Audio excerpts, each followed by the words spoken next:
Port Jefferson Village is in the process of updating its master plan for the first time since 1987. A major portion of this plan includes the revitalization of the rundown uptown sector. There's been a growing disconnect between the downtown historic buildings and uptown's business district. With its many empty storefronts, Mayor Margot Garant wants to polish the uptown and make it more appealing for both residents and visitors.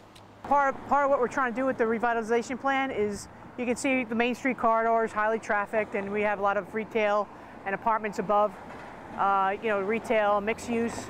And, then there's a lot of vacancies up here, so we're trying to make sure that we're creating the right incentives in the code to bring back the right types of merchants and retail businesses that we want.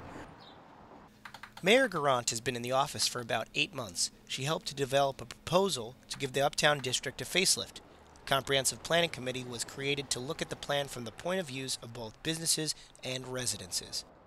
The group and Mayor Garant have looked at what each space is used for. They do already have apartments above, so we definitely want to keep, a lot of the residential community involved. We want to make sure that, the type of residences that are coming and living here, that they have the services that support their needs. And you can see, just a half block away, we start to have little bungalows and little residential dwellings.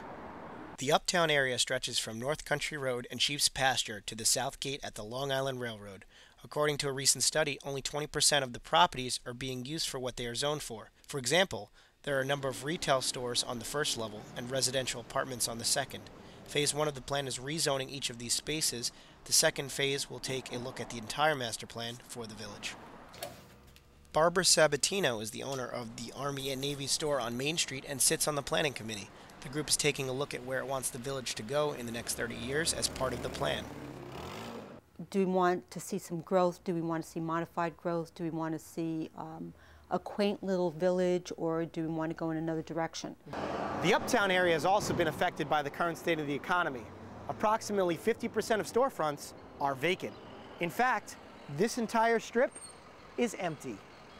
That type of depression it's not good for the village, so you want to somehow revitalize it. The planning board met with 3 consultants on March 22nd and hopes to have one picked out by early April. The board is also looking for public input. What we're looking at doing is probably a charrette, which is a planning process that lasts over several days, where people come in and give their input.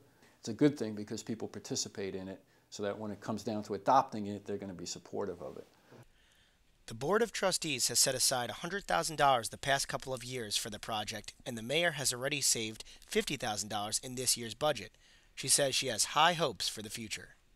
And it's a vibrant uptown district, so we want to make sure the growth remains in the scale, and that we're getting the types of merchants and the types of professional offices and the types of residences that are going to fit the scale of the community. The project should last a total of 18 months, with the first 6 months focusing on the revitalization and the remaining 12 to connect the uptown and downtown districts in the master plan. For Stony Brook News, I'm Anthony Dobrini.